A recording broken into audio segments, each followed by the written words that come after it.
Hi there. Welcome to the first podcast episode. I thought I'd kick things off by introducing the brand and myself. The Shape Marketer is a brand that I've been developing for a couple years now. The name for it originated when I was working on some personal branding during a time that I was in job search. You might have heard of someone being called T-shaped or I-shaped or M-shaped when describing their skill set. For example, T-shaped means someone has a breadth of skills over a discipline. That's the horizontal top of the T. But they also have a deep specialization in a certain facet. The base of the T represents the depth of skills in that area. M-shaped, as another example, is deeply rooted in 3 areas, but perhaps not as much breadth overall. All of this kind of gets into the am I a generalist or am I a specialist topic and debate that people might have when thinking through how to position themselves. You can be a generalist and a specialist, though, a combination of both. So the idea for these shapes being a way to potentially describe yourself on paper or even in an interview is very interesting to me. Kind of similar to like a Myers-Briggs personality test to describe yourself. So I ended up naming the brand The Shape Marketer. I didn't quite know where I wanted to go with it, but I knew I wanted to start writing about stuff that I've learned in now a career that's over 15 years in marketing and specialized in project management. And I was hopeful that publishing entertaining and educational content would be helpful for people. And at the same time, hopefully showcase my expertise in that, thought leadership kind of way. So in 2023, I started writing about marketing and consistently publishing on social channels. And since I've layered in a bunch of other topics in and around marketing. Aside from my professional career, on a parallel track, I'm a visual artist. I've been producing original artwork for about 10 years. So it's my main hobby outside of my day job. For whatever reason, though, I kind of kept my professional career and my art career separate. But early last year, when I was struggling to land work after a layoff, I just decided that I think it's time to merge the two, and perhaps the creativity will lead to opportunity. So I started using visuals from my art portfolio in all of the thought leadership content that I was writing and producing. And it was incredible how the content lined up, and the extra layer of storytelling that the art provided was really helpful. So the back half of last year, I produced a lot of content and tested out various channels. And what I learned is that it's really hard to grow an audience online if you don't want to run ads or boost or extend your reach. And I didn't have a budget to do that. So I just continued to produce the content that I wanted to produce because I knew I'd be able to utilize it in various ways down the road and that it would be helpful for people who did come across it. I've come to realize that audio and video content is performing the best right now. And that does make sense because it's easier for people to understand and consume information if it's in those formats. I think it's one of the reasons why reels and short form video are so popular, because it's a way to bring in all sorts of different media types. A well-designed reel can have audio and other sounds, video, animation, graphic design, typography. And so the content starts to become more and more novel and more interesting to people. But it's not all just about short form content, though. I think that's only part of the current trend.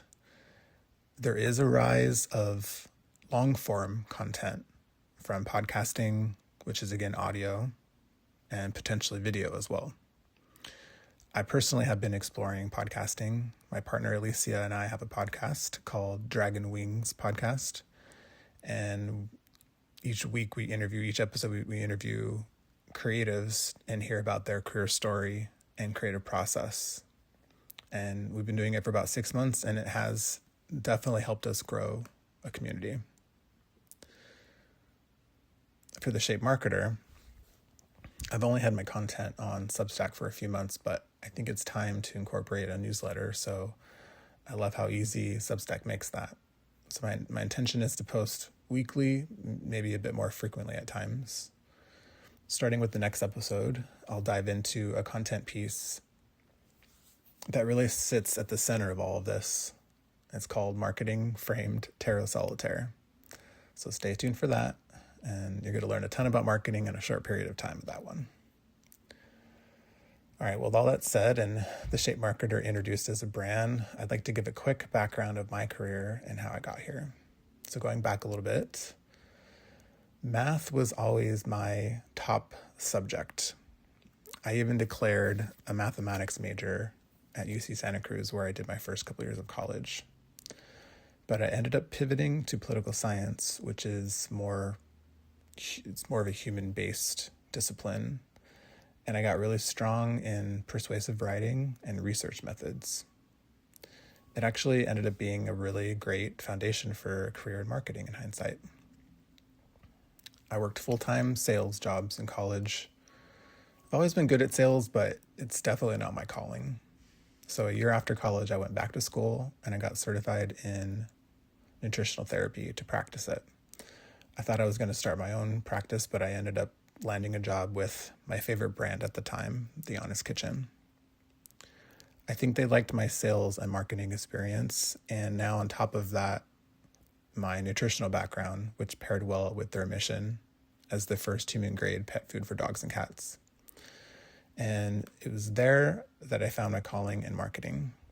And I got to wear a bunch of different hats, learn a bunch of different things, how an organization moves from, startup to mid-market. And I was the lead of a very successful customer loyalty program there. After 8 years there and feeling like I had reached a ceiling, I decided to go out on my own. And I landed a job rather quickly with a trade show company. And I was their first marketing hire. And they gave me the keys to develop all of the marketing channels and the freedom to continue learning and exploring and experimenting. Everything was going great. The sales team was happy with the qualified leads I was generating, and I was also lowering customer acquisition cost, which was a key goal from the leadership team, and they were thrilled about that. But then the pandemic hit, and they had to lay off the whole company. This was my first layoff, and I was not ready for it. It was really hard. The whole economy changed. Everything changed from the pandemic. I was really lucky. I landed with an early stage startup and again got to pour my talent into digital marketing. But here is where I started to specialize in project management, because one of the co-founders who came from Hewlett-Packard as a project manager, and I got to learn a lot under his wing. When that contract ended, I decided to go back to school again for a professional certificate in digital marketing, and that was at San Diego State University here in San Diego. This helped me land a marketing project manager role at a biotech startup where I was the project manager for a very talented 8-person marketing team. And that company sponsored me to get my PMP credential, which is a beast of an exam, but it did help bring everything together for me. But that biotech company went under. So again, I had to go through a layoff, and that was early 2023. That was a really hard time because I didn't know if I should lead with my marketing background or my newer project management specialization. So I experimented a lot with positioning at this time, and I still do. I discovered where marketing and project management seem to overlap is called marketing operations. So I started using that terminology on my resume and on LinkedIn. And that helped me land a temporary contract with an insurance company as a marketing operations specialist. I met a lot of really good folks there, many of which I still keep in touch with. But when that contract ended, I was once again in job search. I landed with another enterprise company, but this time in financial services as a senior marketing project manager. But it was a similar story, a layoff after a big merger. So as you can probably tell, I've had a lot of bad luck in my career. but the layoffs and the short-term contracts have all forced me to keep growing and evolving and really doubling down on how to articulate my background, my expertise, where I specialize, and what sets me apart from the competition in what I dare say is the most brutal job market in history.